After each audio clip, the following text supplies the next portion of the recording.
Bulletproof Radio, a state of high performance.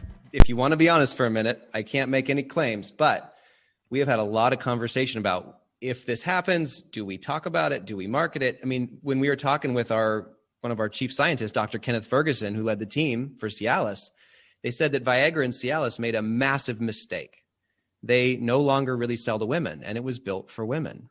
It's a vasodilator. It helps women more than men. The problem was when they started to market it, women bought it, but for their man. And so women, it had a stigma against using it, still do to this day. And so Viagra and Cialis, though they were home runs, cut off half their market when they launched. Because of the way they launched, they could have been twice as successful. So that is something we're being very interested in. I don't want this to be a one-off. This is a platform technology here. Well, one of the things that I study in my copious spare time is the history of consumer packaged goods marketing. And it is some of the most amazing and sometimes really dark history of like how companies behave. I mean, it is so cool when you really get right down to it. But one of the things that happened is that men smoked and women didn't.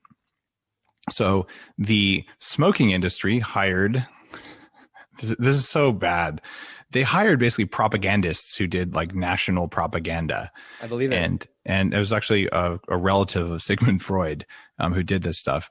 And they said, here's what to do. Because the women's suffrage movement was happening at the time.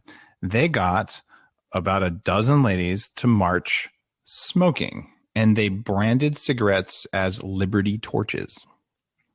And you smoked to show your power as a woman. And they doubled their market size. And within a couple of years, something like 60% of women had started smoking. And then the razor companies.